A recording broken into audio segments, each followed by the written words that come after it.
One of the great ironies of the issue of infrastructure and public involvement is that infrastructure directly affects the public and impacts the public more than many other issues in Washington, D.C. or in our state capitals.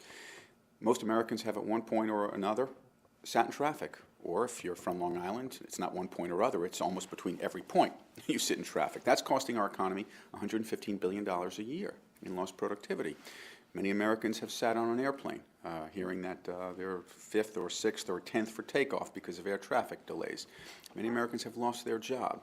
We've got 12 million people who are unemployed in America.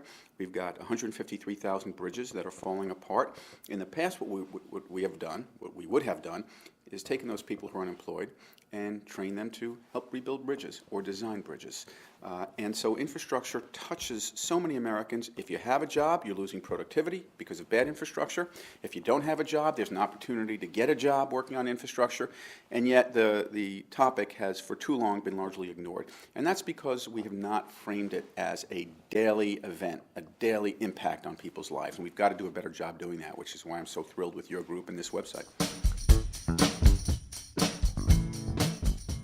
Louisiana Purchase, the Erie Canal, the Transcontinental Railroad, the Works Progress Administration, the Civilian Conservation Corps, the Federal Interstate Highway System. Infrastructure has always been a critical economic tool to reignite the economy, and that's missing now.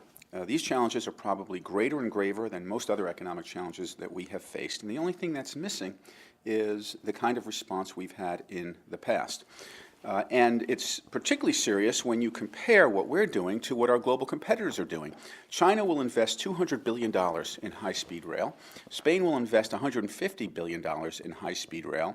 And we just concluded a raging debate over a fraction of that, $8 billion, in the American Recovery and Reinvestment Act for high-speed rail. Most of that money went to the state of Florida, and their governor just said, no, don't want it. It's a boondoggle, and gave it back. And so you cannot move forward in any global economy based on missteps, backsteps, and half steps. And that is, unfortunately, those are the steps we're taking right now with respect to infrastructure.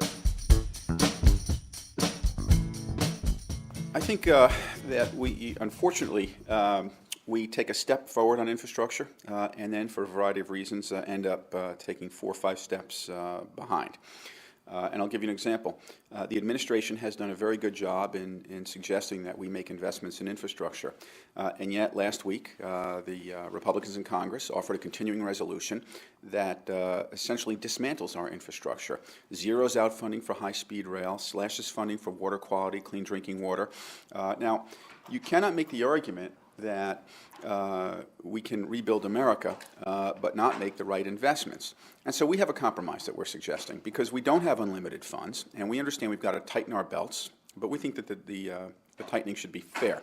So we've suggested that we emphasize public-private partnerships on infrastructure, that we create a National Infrastructure Development Corporation, where if you can't create a National Infrastructure Development Corporation, and I'm skeptical that the same Republicans who voted to slash infrastructure investments will be okay building a public-private corporation, that we investigate state infrastructure development banks. California has one.